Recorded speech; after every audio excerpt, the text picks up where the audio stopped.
Welcome. We'd like to welcome you to our Research Week, and we are very excited today to have a wonderful presentation. I'm Debbie LaFond. I'm the Clinical Director of the Panda Palliative Care team. And I stand before you today, though, as a proud Panda Cub mama, because our speaker today, Julio, is one of our Panda Cubs. And what I want to share with you really is what Panda Cubs is, sort of the background of it, because that'll help put Julio's presentation in perspective. But Julio has been a patient care technician, and he's also an EMT here at Children's on the Hematology, Oncology, and Bone Marrow Transplant Unit for about the past 3 years. And in that time, he has made dramatic contributions to improving the patient and family experience for all of the patients, but in particular those with serious illness. And he became a Panda Cub a couple of years ago, and as part of that program, it's a year-long education and mentoring program aimed at training bedside clinicians in primary palliative care. So getting an idea of how really to take care of kids with serious illness and their families, how to talk with them, how to just make them as comfortable as possible and help them to have the best days possible for as long as possible. And as part of that experience, you don't get something for nothing, so they're all required to do some kind of quality improvement or change project. And when we have them present their projects, Julio kept saying he wanted to go last. He said, I want to go last, I want to go last. And I kept thinking, oh, well, he's just nervous, because he's our first PCT and our only PCT to date, but I think that's going to change. Everybody did their presentations. They were fantastic. And then Julio got up there. And let me tell you, he blew everybody else out of the water. So you are really in for a treat today. And I'm so pleased and happy to introduce Julio to you, and he's going to talk to us about the untold secrets of patient care technicians, unit communication associates, and environmental services in making a difference in research and practice. So, welcome. Thank you.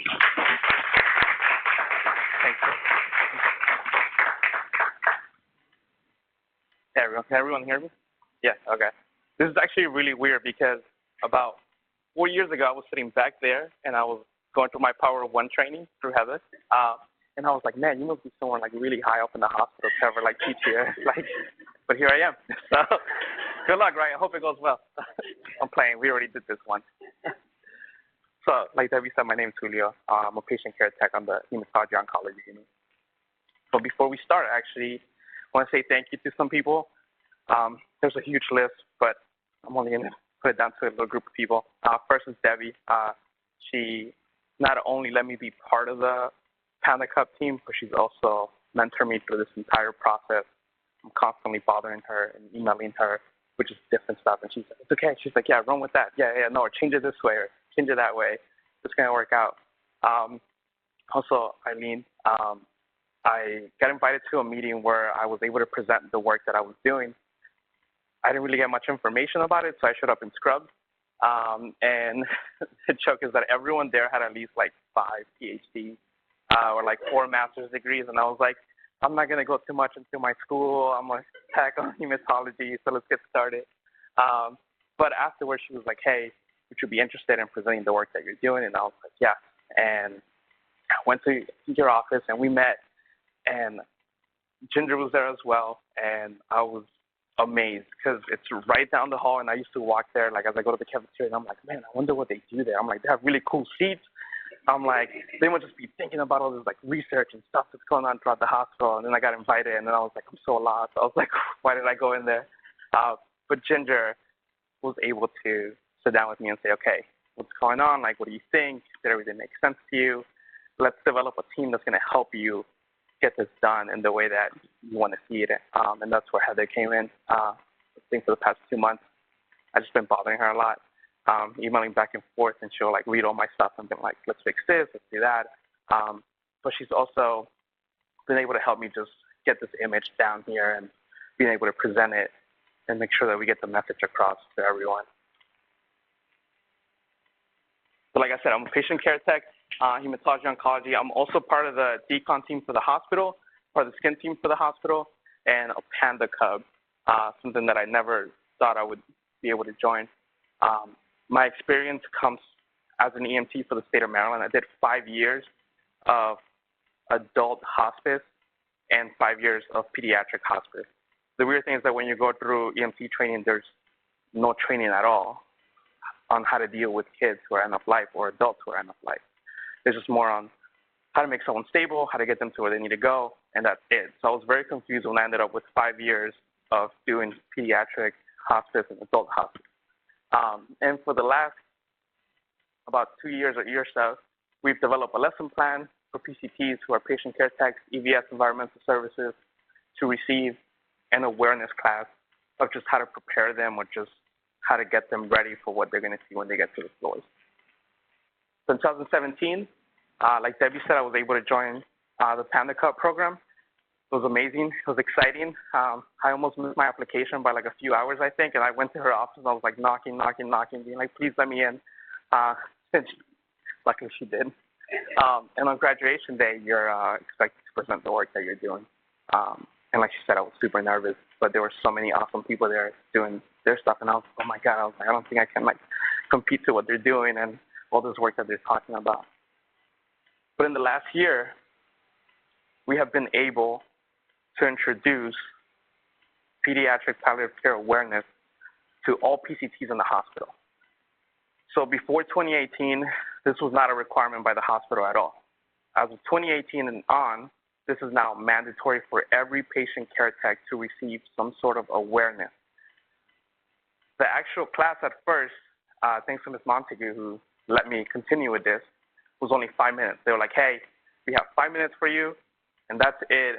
Make it work. And I was like, okay. I was like, well, my presentation with Debbie was 10 minutes, so I was like, I guess we can make it down to 5 minutes. But now we're down to an hour. So now we have a solid hour where we get to spend time with new hires, train them, go through questions, go through scenarios, and just make sure that they're somewhat prepared to get ready to go to their unit. In 2019, we started to develop and also teach a program for environmental services because we realized that that was a group that was not being reached whatsoever. That was not in the radar, and I'm going to go into why during the presentation on why we started teaching them. So just some stats. So May of 2018, we reached about 35 to 40 patient care techs and also nurse trainees. So now nurse trainees, when they join the hospital for their summer program, they will also go through that training as well as the tech. As of last Friday, we just got an email saying that we're going to have 4 months of continuous trainings for all the new hires that are coming on, so our numbers should go up. EVS currently right now has 180 employees on their payroll. We've covered at the beginning of the year 22%, and with the help of their supervisors and unit directors, they want more training. So we're scheduled to have more training for them. The weird thing is that when we started, it was only supposed to be for their orientation class, and their managers were like, no, we want you to go directly to our current staff, start training them, get them ready. This is a message that we want all of them to have. But our goals for 2019 are to now start teaching this to senior PCTs here in the hospital who never received that training before 2018, especially because a lot of those techs have been there for 8 years, 20 years or so, and they have so many awesome ideas that they can bring onto the table where we can make this program even better. And I messed with Heather all the time, but maybe one day do the Power of One orientation class here as well so that the whole hospital can get it. So this is my favorite part out of the whole project. I know you guys were just like, those are a lot of numbers I'm just throwing at you. But I'm actually going to take you guys through the class that I do for them downstairs. Now, I can't do a whole hour for you guys or 5 minutes for them, so it's going to be a very miniature version. So what I ask everyone is to just take their badges off, and I know a lot of people are like, wait, that's my badge. I earned my badge. I know, trust me. Just take your badge off, and from now on, you're all going to be PCTs, okay? And the only thing I know, I'm looking at some people that are like, I'm not going to take it off. And the one thing everyone here has in common is two things. You either went to a traditional 6-month program at a community college, or you did an accelerated program that was 4 weeks only, and at no point did you learn anything about pediatric palliative care. Because we looked at DC, Virginia, and Maryland, we looked at all their school systems. None of them are actually teaching this. It's not part of it. Okay, and then the other thing you guys have in common here is that everyone did the Power of One, and everyone remembers that, so can't forget it. All right, so welcome to Children's. I don't know if you guys knew this, but we're a top 5 hospital in the country, and we're the #1 NICU in the country as well. So if you're going to the NICU, awesome, you're going to be in that top 1. It's your dream job, right? You finally made it. You're here. You're sitting here. You're going through this class. In about a week, you're going to start being on your floor. I don't know about you guys, but it took me 5 years to get hired. And one day I'll figure out why it took so long. But Cleo finally hired me back there. You're going to go through the Power of One training. You're going to meet some awesome managers. I don't know, personally, I think I have the best managers in the whole hospital, especially because I come up with crazy ideas, and they're like, just do it. Just go. Just tell me when. So they're super supportive. And whatever you do, don't worry. It's okay to get lost throughout the hospital. We all get lost. This morning, I actually came here because I was like, let me make sure I'm going to the right room so I don't show up late. And I went upstairs, too, and I was, like, doing a little walking here just to make sure I didn't, like, trip over anything. So don't worry. Everyone still gets lost. So let me ask you, how many of you here have had a class on palliative care? Okay, so, all right. How many of you had a personal experience with someone dying? That's how I came here, right? I had a personal experience with someone dying in my family, but I had no training whatsoever. And I wish I did, because I feel like that would have prepared me to perform better at work. Let's get the day started. So I'm going to give you guys a full assignment. This is like a regular tech assignment throughout different units. And I want you guys to tell me which is the hard kid, okay? Which out of all these kids is going to be the really hard kid? So you're going to have a 1-year-old male who's going to need Q2 diaper changes every 2 hours, a 15-year-old female, total care, who would like for you to help her eat, a 4-month-old male whose parents are extremely nervous about all the medical equipment. And if you think about it, like parents come here with their child, and it's not normal for them to see them with wires hanging and tubes and everything else, and then you being like, hey, just hold him, it's okay, nothing's going to happen. And they're like, well, this is not how I brought my child here. I'm afraid, and that's okay. That's why we're here, to teach them. You have a 6-year-old male whose parents cannot be here at the hospital. And this is something very common. We see it on our unit. Parents have, maybe they have another son or daughter that they have to take care of. They might have someone else in the hospital upstairs, so they're going from like 70s to 40s and back and forth. Or they have to work, they have to pay a mortgage. We understand that parents can't always be here. You're also going to have a 18-year-old female who needs blood pressures every hour for the next 12 hours. And you're going to have a 2-year-old male who just got diagnosed. Mom and dad just found out. And also dad just flew back from a work trip. He also just got diagnosed with cancer. And he's going to decide to not receive any treatment because he wants to focus on his son. That's an actual child that we had on our unit. Then you have a 10-year-old male, palliative care, who has a lot of family over, just visiting, wanting to say hi, stop by. So you got to make sure you work with that as well. And then the 12-year-old female who's asking for a Nintendo Wii. So if you guys know anything about children, it's very hard to get a Nintendo Wii on short notice. You have to call a lot of people. You have to have connections or like favors that people owe you throughout the day. So our main focus for the rest of the day is going to be that 10-year-old male. And I didn't tell you guys this at the beginning, but we're going to be doing a lot of group activities. So we are going to be getting up and coming out of our comfort zone. So let me ask you, have you ever been in a situation where you didn't know what to say to a parent or a child? I have. I think that's like every shift for me, where someone's like, hey, I'm feeling this way, or this is what I think. And I'm just like, I don't know what to say. Like, I don't remember chapter 5 talking about this, and I don't remember orientation, them covering this side. I'm like, usually I try to just listen or just try to refer them to someone that might be able to have that. All right, so here's where we're going to start splitting into groups. We have posters up with questions, and it's 3 questions. How would you care for this child and the family member? How would you interact with the child and the family member? And what should you consider before going in the room? So remember, you're all PCTs, okay? So don't throw any crazy stuff out there. We're going to keep track. And what we're going to do is we're going to split into 4 groups. So this section is going to go that side, and then this section to that side, and then that section over there, and that section back there. There's markers there, and we'll come around. just make sure you have someone that can write everything down, and then a team leader that's going to answer everything. And it's going to all come together. Don't worry. I know some of you guys are looking at me like, what are we doing? And we'll have about 6 to 7 minutes, and I'll give you guys warning.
Four minutes, guys.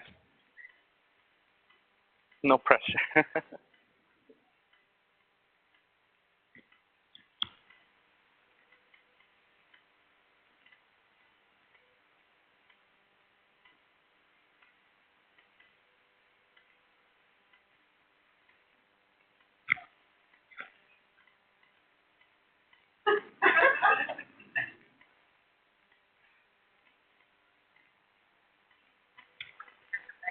Oh, really? Yeah.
All right, guys, 1 minute.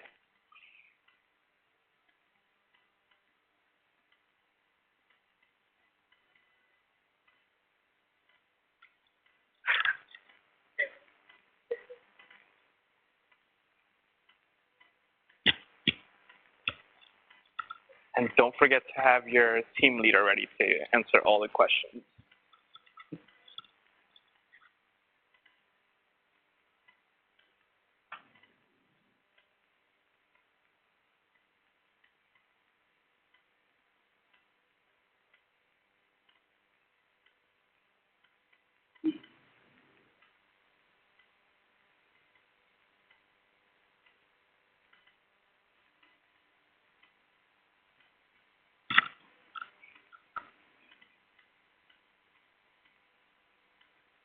Al?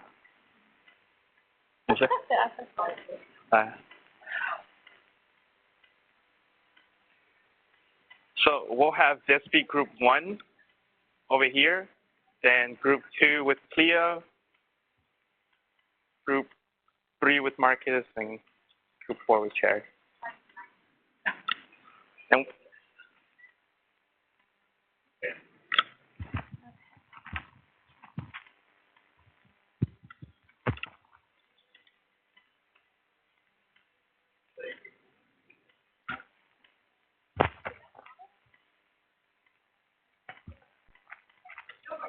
you ready? Okay. So just say what all our answers are? Yes, yes. So just your answers for each question, or whatever you want to share.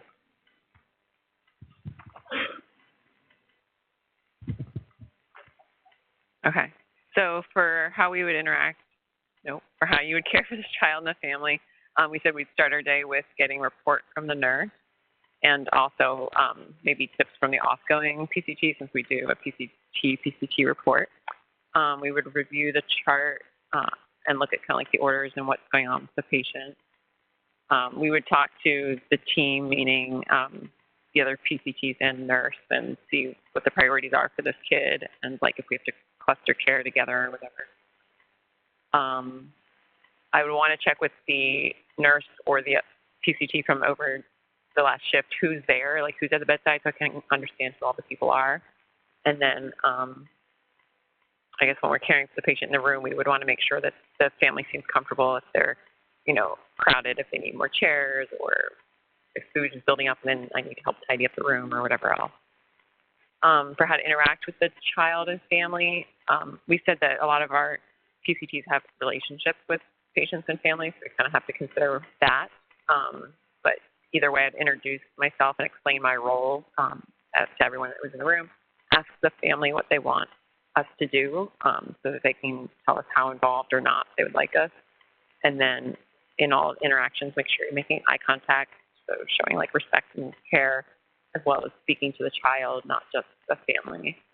Some things we would consider before going in the room would be to make sure you compose yourself, to try to get a positive face on.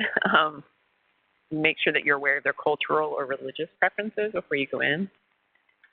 Maybe also patient preferences, if the child has a nickname or favorite toys or things like that to be aware of. And then I would also make sure you get an update from the nurse as to where the child and family are in the dying process. Like, is this someone that's just become palliative and they've got some time, or versus in the immediate future, and also where the child's understanding of that is. Sometimes the kids don't really know everything that's going on, and so just to kind of gauge your interaction. Awesome. Thank you. Group 2. Oh. All right. I guess for Group B, I don't know what we are. Bon, okay. So for the first question, how would you care for this child and the family? We did ask if they, so you would go and ask if they need anything, ask how much participation in the care the family wants to provide, cluster the care with the nurse, and ask them how often you want them to come in, knowing that it's a minimum of Q2 hours. So do you want us to come in more, but definitely not that much less? How often do you want to, the next question, you guys know the next question. Introduce yourself, say what the plan of care is for the day, offer resources to the family, ask if they need a break, get something to eat, the healing garden, or just some more self-care for themselves. And ask what you can do to make the process easier and just make the process easier. And then the last question, what would you consider? Be culturally sensitive to the family that's in the room, understand or try to understand the family dynamics in the room, anticipate things they need, whether it be water, chairs, or any kind of comfort items, and then take time to center yourself prior to going in and make sure you can actually spend time in the room and not have multiple patients calling you when you go in. Thank you. I think that's yeah, no problem. I don't know why I got tagged to do this. So the first question, how would we care for this child and the family members? We said to definitely check in with the nurse prior, get a good report, see what they need, what they don't need if we don't have to bug them. Clustering care, again, going with part of that. And then just making sure we truly introduce ourselves to the family and the patient and just offer assistance as they need it. The second question, how would we interact with the child and the family members? Definitely respecting their wishes, asking what they like to be called. I know a lot of our family members, they usually like to say, oh, I go by so-and-so, or the kid has a cute nickname. And then another thing was just matching the mood of the room. You don't want to go in like super bubbly and happy and spunky, and they're all very somber. You want to be respectful and not, try to change how they're feeling, because that's not your job. And then again, just considering cultural differences. I know a lot of people said that. And then the last one, what should we consider before going into the room? Definitely knocking first, just giving them that privacy, letting them know that someone's coming in. If they're having like a moment of prayer, I've definitely accidentally walked in on that before, just not thinking prior to walking in. Being respectful of their mood and their emotions. If they're, crying, whatever, respecting that, not trying to fix them. And then just considering your own emotions before you walk in that door, putting yourself together so that they know that you're there for them and they don't have to worry about you holding it together yourself. Awesome. Thank you.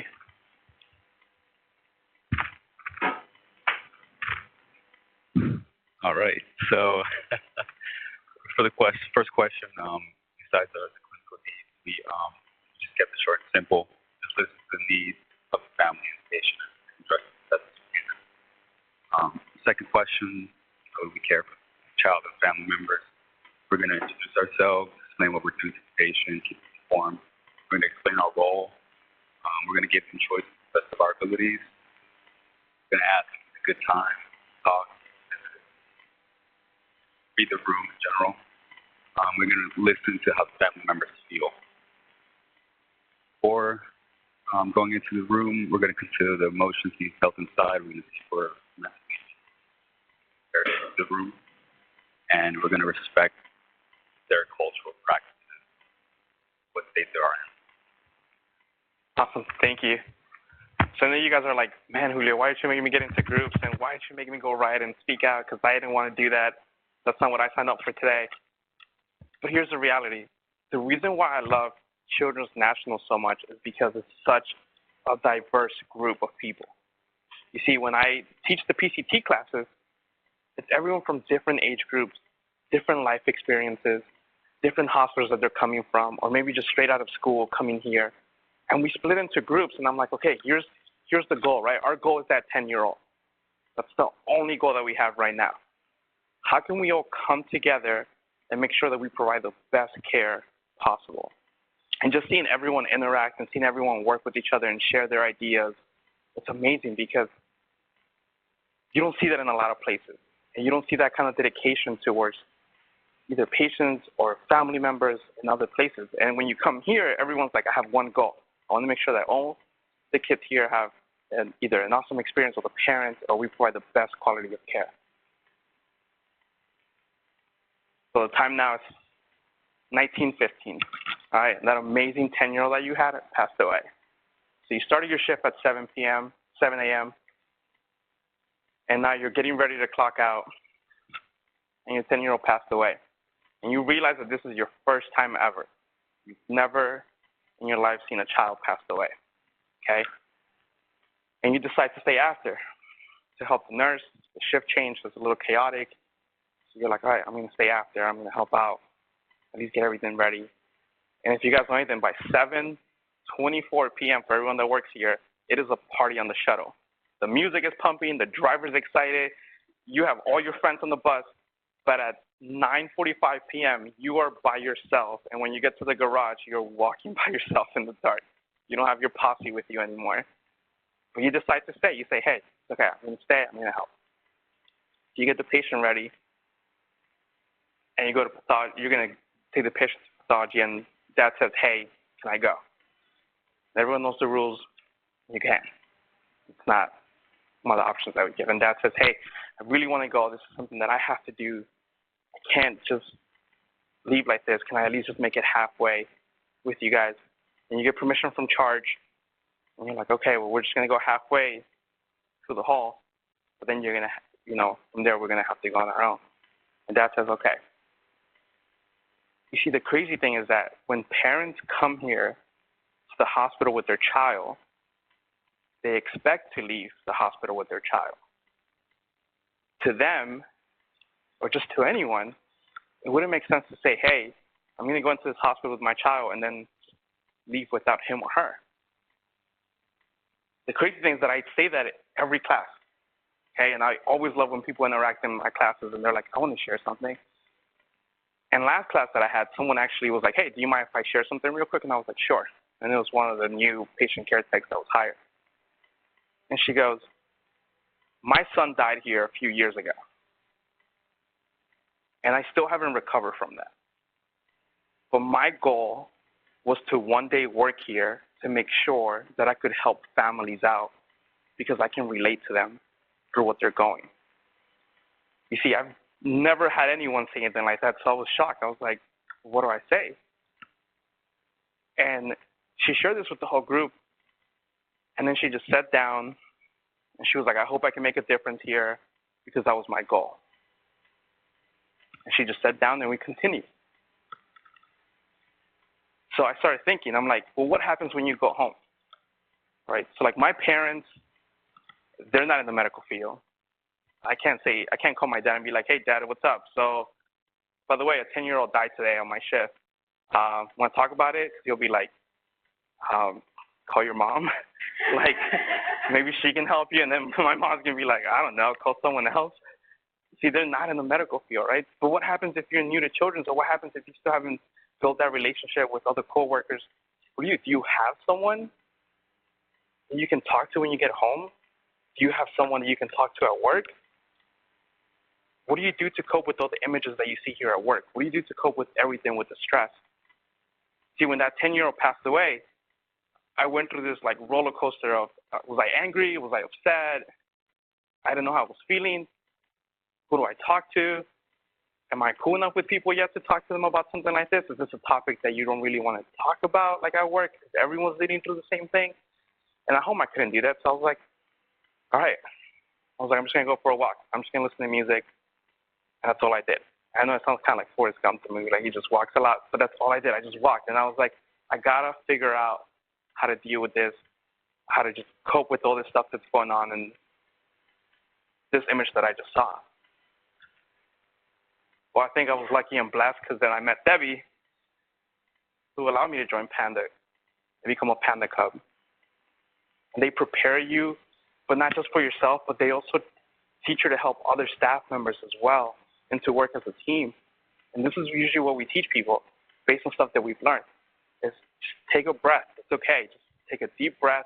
And so I tell everyone, before you go in the room, just take a deep breath And Debbie used to make us this exercise before every session. She'll be like, all right, I want everyone to just sit down, like, take a deep breath, close your eyes, and in my head, I'll be like, Debbie, I got breathing down. Like, I can breathe. I do it every day. And it took me a while for me to realize that what she was trying to do is for us to just, like, focus, just zone in on what we were about to do and to just focus on that and to forget everything else that was going on. The second thing I tell people is it's okay to not feel comfortable. You're not expected to know how to interact with these kids. You're not expected to come here and have every answer for every parent. You see, like, most of the time, what parents want is not an answer from you, but it's just for someone to listen.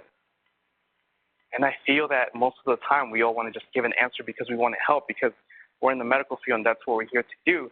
Is I want to make you feel better. I want your son or daughter to feel better.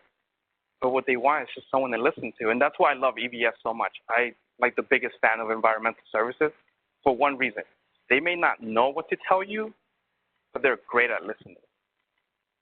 See, we have some awesome EVS members on our floor, and they get to know the families, and the families trust them, and they can talk to them. And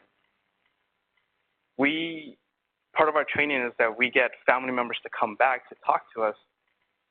And the big thing that they say is, hey, I don't always want an answer. I just want someone to listen. And two, which is the biggest thing, don't just address me. Address my child. My child is still here. Just because they're laying on that bed and they're not responding to you does not mean that they're not here. Does not mean that they're gone. And most of the time, and we see this, is someone will come in the room and they'll go straight to the parent and be like, how are you doing today? What's the game plan for today? How can I help Johnny feel a little more comfortable and better? But the entire time, you don't want to look here because this is scary. Because you don't want to look here because the moment you look, you have to address it. And because the moment you look, that image is stuck in your head. But what parents want is, that parent just wants you to make their child feel normal, feel like there's nothing going on, because to them, that gives them some sort of peace. It's the same thing when I tell techs that sometimes the parents just want to look at the monitor, and they look at that monitor, and they're like, hey, okay, the goal is oxygen level of 100%. And they see that go to 99, they freak out and, like, call the nurse right away, and they're like, it dropped to 99. And you're like, it's okay. It's okay. It's going to come back up. Or you talk to them. They just want to learn. It's the same thing with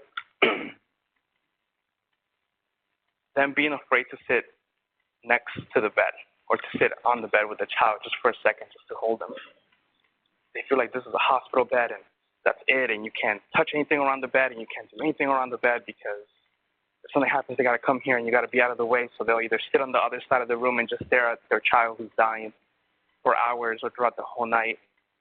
And if you work night shifts, you know, you'll sometimes come into rooms and you'll hear a parent crying and they just want that privacy, or they're just trying to, like, cope with everything because they either don't have family here or don't have someone they can talk to. And they might feel comfortable talking to you, and that's when it's a perfect moment to just listen. It's okay. You guys are doing great, all right? Keep it up. I don't want you guys to give up yet. So what I tell people is reach out to a friend, and if not, reach out to Panda Club. And to be honest with you, I've actually never told Panda Club I was throwing them under the bus. I just said, hey, reach out to a Panda Club. Why? Because part of your training is just learning how to listen and to not give an answer. And Panda Clubs are amazing at that. They can just sit there and just listen to you. And if they don't know the answer for you, or they don't understand what you're going through, they can at least refer you to someone, either to the chaplain or to Human Resources, because Human Resources does have a program for staff members who are dealing with stress, depression, and there's free sessions that you can have where you can seek help, and it's all private, and it doesn't get published or put out there for anyone to know in your unit. And if that doesn't work and you're like, okay, Julio, I can't reach to anyone, I don't feel comfortable with anyone, I have no one at home, it's okay. Because there's something Debbie taught us. Just find a midpoint during your commute. It can be a building, a street sign. So when you're going from work back home, at that midpoint, you're going to say, okay, that's it. I'm not going to think about work anymore. I'm going to go back to thinking about what I was going to do that night or other plans that I have for the weekend. And the same thing when you're coming to work. find that midpoint and say, okay, from now on, I'm not going to think about everything that's stressing me at home. I'm not going to think about problems that I'm having, because what I need to do now is focus on work and providing the best quality of care that I can. And at first that was hard. I was like, I would miss my midpoint. I'll be like, oh, great. Well, it's too late now. I can't do it. I'm just going to stay angry. Or I'll be like, oh, well, I missed it again. But then I was like, okay. And like the more you practice, it's kind of like breathing. The more you practice, the better you get at it and the easier flow that it has. And I tell people, everyone loves this picture, by the way. I tell everyone, don't forget to take care of yourself. You see, we come to work and you're stressed and you're running throughout the whole day and it's 12 hours and your feet are hurting and you're like, oh man, I got to go home and I got to cook, or oh man, I have homework and I got to do this, or I have kids and I got to take care of this and take care of that and take care of that. And in the back of your head, you're like, oh man, that 10-year-old passed away today, too, and I'm dealing with that. Did you say, hey, let me take care of myself? At what point did you say, hey, let me focus on what I like to do and what I enjoy? And I tell people, I'm like, sleep, go for a run, take a vacation if you have the hours, bake cookies if you want, go to the pool, which is not in this weather, or just go for a walk and enjoy some music. Maybe that'll help you. And I tell people, if anything, you can join some awesome teams where you can build some connections with people and some friendships. You can join Panda Club, Econ, Skin Team, shared nursing leadership, and many more throughout the hospital. I think when Cleo interviewed me, and I actually said this earlier when she wasn't here, my parents were always like, hey, ask a question before you finish your interview, because it always looks awesome when you do. And then they were like, oh, this guy's interested in the job. So I was like, oh, what am I going to ask too? She already answered everything that I had. I was like, but I cannot leave without asking a question. I'm not leaving this room. And I was like, Cleo, what teams can PCTs join when they get hired here? And I don't know if you remember the answer, but it was like, I'm not sure, but we can push the boundaries and we can see what teams you can join if you want. I was like, all right. I was like, that's the green light. Let's do this. I was like, we're going to join everything we can and see what we learn. So far, it hasn't backfired. Here's some quotes that I always put from some of the staff members that have gone through the class. And these are actual quotes from PCTs, except for one, which is from an EVS member. No one ever asked me how I felt after a code. And I said, well, what do you mean? She goes, well, I was in the room, and I was cleaning the room. I was just getting it ready. And out of nowhere, everything was alarming, and people rushed in, and they were doing compressions, and there was like an entire code. And I got pushed to the corner, and I stood there with the stuff that I was holding. And then they grabbed this kid and put him on the stretcher and rushed him downstairs to the PICU. And then they all ran out, and I was left there. And I was like, well, what did you do? And she's like, nothing. She's like, because within a few minutes, she's like, they asked if I could get the room ready because they had an admission coming. And I was like, well, did you talk to anyone? She's like, well, no, I can't talk to anyone at home. She's like, no one really understands what I see at work, and I don't really want to share that with my kids or my family members. I was like, all right, well, did you reach someone at work, like a coworker? She's like, I don't really know my coworkers like that. So she's like, I don't know them at a personal level where I could say, hey, this is how I'm feeling. So I was like, that's not right. Like, that's a huge problem. How come we're at a magnet hospital and we have members feeling like this, and yet we're not doing anything about it? So I emailed Debbie right away, and I was like, Debbie, we need to start this. I was like, can we expand this project to EVS? And she was like, run with it. She's like, you're good. She's like, make sure it's like the right stuff that you're talking about. So I talked to them, and from now on, EVS members, like I said earlier, they're going to start receiving this training because we don't want them to feel that way, because they are building relationships with parents. They're there every single day. Some EVS staff members spend up to 8 years on their units. So can you imagine working on 70, and then you've been there for 7 years, and the one day you get floated to CICU, there's a code. You haven't seen that because throughout all your shifts here, you've just never seen that. But yet there's no resources for you or anything like that. And I think I was talking to Debbie and some other people, and I was like, when there's a code for us, either techs or nurses or doctors, there's usually like a huddle afterwards, or you try to talk about everything that happened. But we sometimes forget who else was in that room, because all we're doing is we're just focused on what's happening right there at that moment. So you may say, hey, so why this whole project, why this whole thing? Because the reality is that when I first joined Panda, I actually wasn't going to talk about any of this. And I actually reached out to Debbie and I said, hey, I want to talk about the effects of PTSD with nurses long term. And she was like, okay, that's awesome. Let's bring it down a little and focus a little more on like what you can do. And I was like, all right, I'm still going to go back to that. She's like, that's fine. Just we only have a year, so let's get it done. And I had an awesome patient. I had an awesome 10-year-old on our floor. He was actually the reason why I got hired, because I ran into him in my old department. But this was the best 10-year-old I think I've ever met in my life. For the longest time, he was in his room and didn't want to come out, and he was afraid of everyone and was shy of everyone, and his only thing was Iron Man. I don't know if some staff members here met him, Iron Man and Iron Man only. And I'll be like, hey, but let's go outside. You can meet other kids. You can meet other staff members. And I'll be like, no. I was like, okay, well, what about if we talk about Iron Man? Would that help you? Because you try to find something that you can either talk to the kid or relate to them. And he was like, okay. He's like, do you think people want to talk about that? And I'm like, yeah. I'm like, why not? I'm like, it's a good way for you to interact. And he's like, okay, I'll give it a shot. I was like, let's go. And by the way, we were also teaching them English every day. So he was learning every single day. He had a little board. And we went outside, and I pushed him in his wheelchair, and I was like, okay, you point at someone. You point at either a nurse or a tech or a doctor, and we're going to say, do you like Iron Man, yes or no? And I will give everyone that look, like you better say yes. If not, I'm going to deal with you later.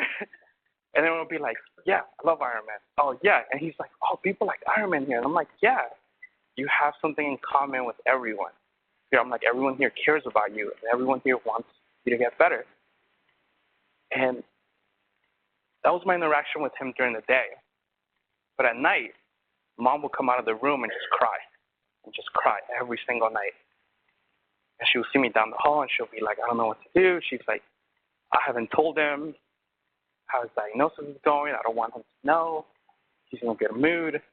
What should I do? And I was like, I don't know what to say to this. I was like, but I know some awesome people I can reach out to and see if they can talk. And throughout the months, he finally got discharged for a little bit, went home. And we were all happy that he went home in a good mood. He was in a good mood going home. He was going to start school. He was excited. He came back a few weeks later, and he was just different. So I asked Mom, I'm like, well, what happened? Mom's like, well, he lost all his hair. He's in a wheelchair, and all the kids at school pick on him constantly. I was like, well, that's not right. But there's nothing I can do. I can't go to his school and say, hey, treat everyone fair. But I'll go there and talk to him and be like, hey, do you want to come out? He'll be like, no. And we'll keep being like, do you want to watch a movie? Do you want to do this? Do you want me to order you food? Do you want Child Life to come and hang out? Do you want to volunteer? Because I call volunteers every single shift, nonstop. And I'm always like, please come help. And he's like, no. He's like, the crazy thing is that I know I'm sick. I know I'm not getting better. He's like, but I just want everyone to treat me normal. He's like, I don't want anyone to treat me different or look at me weird or give me a sad look all the time. He's like, I just want to be a kid. That's all I want to do. And I was like, I get it. I'm like, I'm not going to treat you different. I'm going to treat you the same as before you left. And he's like, but this is what I want for everyone. And I'm like, that's a smart 10-year-old. For a 10-year-old to understand that he's in the hospital going through all this and still say, hey, I understand what I'm going through, but what I want is for other kids from now on to get this kind of care and this kind of quality of care, and for them to not go through what I'm going through is huge. You don't see a lot of 10-year-olds thinking that way. So because of him, I developed this entire program. And I remember that the day after I finished my 3-day orientation for Panda Cubs, I came on the floor for a night shift, and my assignment was 8 kids. 3 of them were end of life. 1 of them died at the end of the night. And I still stopped by after to go see him, and it was the first time ever in my life that I saw Mom laying in the bed, holding him. See, Mom always had this whole mindset of, I'm going to sit on this chair, I'm going to sit on the couch, and it's okay. I don't want to get in your way. You're the professionals. You know what you're doing. I don't want to mess anything up. But that night, Mom was just holding him. She's like, I don't care what the rules are. I don't care about anything. This is my child. I'm going to hold him until the end. He died a few hours later. I said to myself, I was like, we're going to change this around here at Children's, and we're going to start making some positive impact. And I always end with the quote, and it used to be from a fire rescue perspective, which was, I wish my mind would forget the things my eyes have seen. And that's what I always used to tell after every class, because it's true. But now I'm like, no. Now I implemented this quote, which is, the moment we stop looking at someone for the badge they wear is the moment we look at them for who they are as a person. You see, the badge that you wear every single day shouldn't define who you are here at this hospital. It shouldn't say, just because it says EVS at the bottom, that's all you can do. And just because it says you're a tech, or just because it says you're a nurse or a doctor, doesn't mean that you have some awesome input and some life experience that you can share with other staff members to help the quality of care that we're providing for a child. So I ask you guys to not look at someone and say, oh, they work for this department, that's all they do. Be open-minded to either reach out to them or take their input. And that's why we break you guys into groups, and we did the same with the other group. And it's crazy because a lot of you guys share some of the same ideas throughout both classes that we've done. And I ask you guys to continue that. Continue to be open-minded. Seek everyone else that's there. And don't forget who's standing in that corner in that room. Thank you.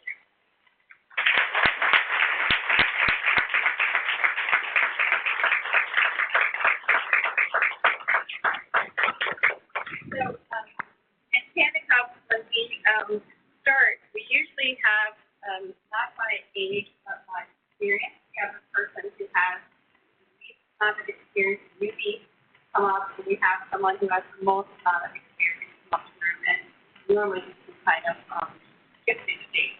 You're exchanging your wisdom from the person who has experience, and you're getting new perspective from the person who's coming in. So I don't have a gift, but my work here is done. Is this awesome or what?